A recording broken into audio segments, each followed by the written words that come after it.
അങ്ങനെ ഇങ്ങനെ ത്രസിപ്പിക്കുന്ന അവസാന നിമിഷം ആർക്കാണ് കിട്ടിയത്, ഇഞ്ചോടിഞ്ച് പോരാട്ടം, അങ്ങനെയൊന്നുമുള്ളൊരു അവാർഡല്ല JC ഡാനിയൽ അവാർഡ് എന്ന് പറയുന്നത്. അത് മലയാള സിനിമയിലെ ഗുരുസ്ഥാനീയനായ ആൾക്കാർക്ക് കൊടുക്കുന്ന അവാർഡ്. സ്വാഭാവികമായും ഇത്തവണ ആരാണ് പുരസ്കാര ജേതാവായത് എന്നതിനപ്പുറത്തേക്ക് അതിനെ കൂടുതലൊന്നും ചിന്തിക്കാൻ ഒരിക്കലും ഇരിക്കാറില്ല. പക്ഷെ ഇത്തവണ സംവിധായകൻ ഹരിഹരന് ഈ അവാർഡ് കിട്ടിയെന്ന് പറഞ്ഞപ്പോൾ കുറേ നേരം കൂടെ എത്ര നന്ന് അങ്ങനെ ചിന്തിച്ചെങ്കിൽ അതിൻ്റെ ഒരു കാരണം ആ വാർത്തയ്ക്കൊപ്പം വന്ന വേറൊരു ചെറിയ കാര്യം കൂടിയായിരുന്നു. അദ്ദേഹം ഗുരുത്വം എന്ന 3 അക്ഷരങ്ങൾ എൻ്റെ കൂടെ ഉണ്ട് എന്ന് പറഞ്ഞത്. മുൻപും അദ്ദേഹം പല ഇൻ്റർവ്യൂകളിലും ഇത് തന്നെ പറഞ്ഞിട്ടുണ്ട്. ആ കഥ തുടങ്ങുന്നത് അദ്ദേഹത്തിൻ്റെ ഗുരു ആയിട്ടുള്ള സംവിധായകൻ കൃഷ്ണൻ നായർ, അദ്ദേഹത്തിൻ്റെ ഗുരുനാഥനാണ്.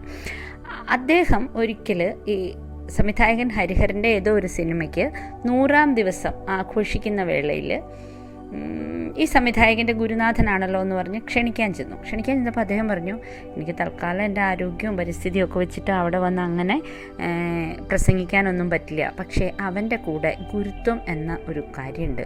അതുകൊണ്ട് ഇനിയും അവന് ധാരാളം അവാർഡുകൾ കിട്ടും, അല്ലെങ്കിൽ അതൊക്കെ 100 ദിവസം ആഘോഷിക്കുമെന്ന് പറഞ്ഞു. അപ്പോൾ അന്ന് മുതലാണ് അത് പ്രത്യേകിച്ച് ടാലിയായിട്ട് കാണുന്നത്. ശരിയല്ലേ? നമ്മൾ അങ്ങനെ നോക്കുകയാണെങ്കിൽ ഹരിഹരൻ എന്ന വാക്കിനൊപ്പം ഏതൊക്കെ പേരുകളാണ് വരുന്നത്? വടക്കൻ വീരഗാഥ, നഖക്ഷതങ്ങൾ, പഴശ്ശിരാജ, പഞ്ചാഗ്നി. ചിത്രങ്ങളുടെ പേരുകൾ അങ്ങനെ ഞങ്ങളിതും പറഞ്ഞുകൊണ്ട് തല ഉയർത്തുകയാണ്. ഇനി വേറൊരു കാര്യം പറയാം. അതായത് സത്യൻ അന്തിക്കാട്, മോഹൻ, ഭദ്രൻ, അങ്ങനെ IV ശശി, ഇങ്ങനെ കുറേ പേരുകൾ. ഇവർ തമ്മിൽ എന്താ ബന്ധം എന്നാണോ? എനിക്കിഷ്ടമുള്ള കുറച്ച് സംവിധായകരെന്നുള്ളതല്ല. അവരെല്ലാം ഈ നമ്മളിപ്പോൾ പറഞ്ഞ ശ്രീ ഹരിഹരൻ അദ്ദേഹത്തിൻ്റെ ശിഷ്യത്വത്തിൽ അങ്ങനെ വളർന്നു വന്ന ആൾക്കാരാണ്. അപ്പോൾ ഈ മലയാള സിനിമയ്ക്ക് വാതിൽ തുറന്ന JC ഡാനിയലിന് പേരിലുള്ള അവാർഡ് മറ്റൊരു സംവിധായകൻ വാങ്ങുമ്പോൾ അദ്ദേഹം എവിടെയെല്ലാം തിരികൊളുത്തി എന്ന് ആലോചിച്ച് നോക്കുമ്പോൾ ഒരു സന്തോഷമില്ലേ? ഇനി ഇപ്പോൾ ഞാൻ ഈ പറഞ്ഞ പ്രതാപികളുടെ നിര, അവരുടെ കീഴിൽ എത്രയോ ആൾക്കാർ മലയാള സിനിമയിലേക്ക് വന്നു. അപ്പോൾ ഇത് ഒരു ബിന്ദുവിൽ നിന്ന് തുടങ്ങി ഒരുപാടിടങ്ങളിൽ ദീപം പരത്തുന്ന ആ ഒരു കാഴ്ചയും കൂടി ഇതിനൊപ്പില്ലേ? ഇനി ഇദ്ദേഹത്തിൻ്റെ ഗുരുത്വത്തെക്കുറിച്ച് തന്നെ ഇന്ന് വേറൊരു ലേഖനവും ഞാൻ വായിക്കാനിടയായി. അത് സംവിധായകൻ K. മധു അദ്ദേഹം എഴുതിയ ഒരു ലേഖനം, മിനിറ്റുകൾക്ക് പൊന്നിൻ വിലയുള്ള സംവിധായകൻ എന്നും പറഞ്ഞ്.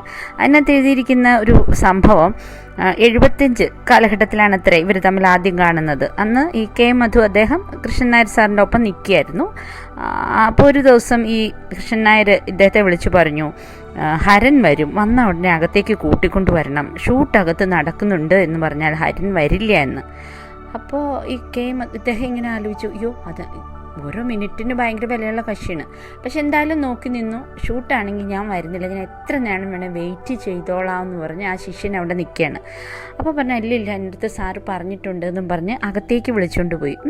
അതൊക്കെ കേൾക്കുമ്പോഴാണ് ആ മര്യാദ, അത്തരം കാര്യങ്ങളൊക്കെ ഇപ്പോൾ പലയിടത്തും അന്യം നിൽക്കുകയാണ്. ഞാൻ വലിയ ആളല്ലേ എന്ന് ഭാവിച്ച് എന്നോട് എന്നുള്ള മട്ട് കാണിക്കുന്ന ആൾക്കാരുടെ ഇടയിൽ ഇത്തരം വാർത്തകളും കഥകളും കേൾക്കുമ്പോൾ തന്നെ സന്തോഷമാണ്. ഇനി മറ്റൊന്ന് ഞാൻ നോട്ടീസ് ചെയ്തൊരു കാര്യം, അദ്ദേഹത്തിനോട് പലരും ഇങ്ങനെ ചോദ്യം കേൾക്കും. ആൾ നല്ല താൻപോരിമയുള്ള ആളാണ്, ആത്മഭാവക്കുണ്ട്, പിന്നെ അതുപോലെ തന്നെ അഹങ്കാരമല്ല കേട്ടോ, ഞാൻ ഇന്ന ആളാണെന്ന് നന്നായി അറിയാവുന്ന ആളാണ്, അതേപോലെ തന്നെ കുറച്ച് മുൻകോപിയാണെന്ന് സ്വയം പറയാറുണ്ട്. എനിക്കറിഞ്ഞൂടാ, എനിക്ക് അങ്ങനെയുള്ള പരിചയമൊന്നുമില്ല. പക്ഷെ അദ്ദേഹത്തോടൊരു ചോദ്യം, ആരും ചൊടിച്ചു പോകുന്നൊരു ചോദ്യം ഒരാൾ ചോദിക്കേണ്ടായിരുന്നു ഇൻ്റർവ്യൂവിൽ. അതായത് ഈ MTയുടെ ഒരു തിരക്കഥ കിട്ടുക എന്ന് പറഞ്ഞാൽ പിന്നെ സംവിധായകൻ അതിലൊന്നും അധികം ചെയ്യാനൊന്നുമില്ല. കാരണം എല്ലാം മൈന്യൂട്ട് ഡീറ്റെയിലിംഗ് വരെ MT ചെയ്ത് തരുമല്ലോ, അത് ഒരു ഭാഗ്യമല്ലേ എന്ന് ചോദിച്ചു. അപ്പോൾ അദ്ദേഹം പറഞ്ഞു, തീർച്ചയായിട്ടും MTയുടെ കഥ കിട്ടുന്ന ആർക്കാണെങ്കിലും ഭാഗ്യം തന്നെ. പക്ഷെ അടുത്തതിലാണ് അദ്ദേഹം തൻ്റെ സത്വവും അതേപടി നിർത്തി തന്നെ മറുപടി പറഞ്ഞത്. MTയുടെ കഥ എനിക്ക് മാത്രമല്ല കിട്ടിയിട്ടുള്ളത്, പക്ഷേ MT ഹരിഹരൻ കൂട്ടുകെട്ടെന്ന് പറയുന്നത് അങ്ങനെ അങ്ങ് പോകണമെങ്കിൽ ഞങ്ങൾ തമ്മിലുള്ള കൊടുക്കൽ വാങ്ങലും അതുപോലെ ഉണ്ടാവും. ഞങ്ങൾ പരസ്പരം എത്രത്തോളം റെസ്പെക്റ്റ് ചെയ്യുന്നെന്നും അതിൽ സംവിധായകൻ്റെ കയ്യൊപ്പ് എത്രയുണ്ടെന്നുള്ളതും അതിൽ കണക്കാക്കേണ്ടതുണ്ട്. അതിനൊരു ഉദാഹരണം കൂടി അദ്ദേഹം പറഞ്ഞു.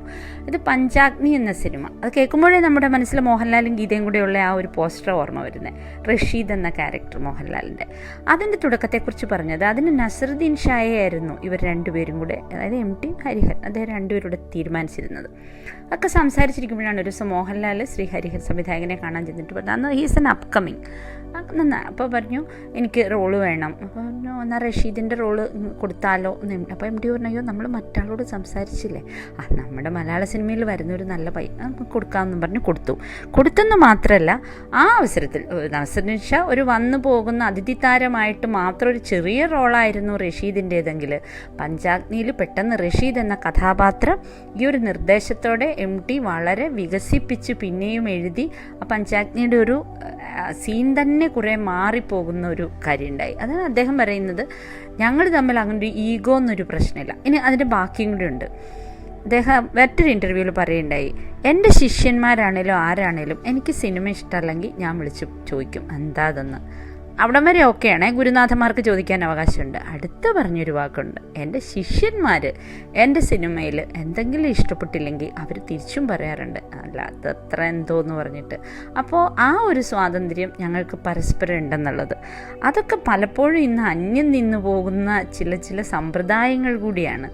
അതുകൊണ്ട് തന്നെയാണ്, ഇതൊക്കെ കൊണ്ടാണ് നമുക്ക് ഏറ്റവും ഇഷ്ടപ്പെട്ട സിനിമകളും ഏറ്റവും ഇഷ്ടപ്പെട്ട കുറേ സംവിധാന പ്രതിഭകളെയും തന്ന ശ്രീ ഹരിഹരന് അവാർഡ് കിട്ടുമ്പോഴുള്ള സന്തോഷം 10 മടങ്ങാക്കുന്നത് ഇത്തരം ചില നുറുങ്ങുകളും കൂടിയാണ്. നമുക്ക് അനുകരിക്കാവുന്ന കുറേയേറെ കാര്യങ്ങൾ അതും കൂടി അദ്ദേഹം പകർന്നു തന്നു എന്ന തിരിച്ചറിവാണ് അദ്ദേഹത്തിന്. നമ്മൾ ശുഭരാത്രി കൂട്ടത്തിൻ്റെ ആശംസകളോടെ ശുഭരാത്രി.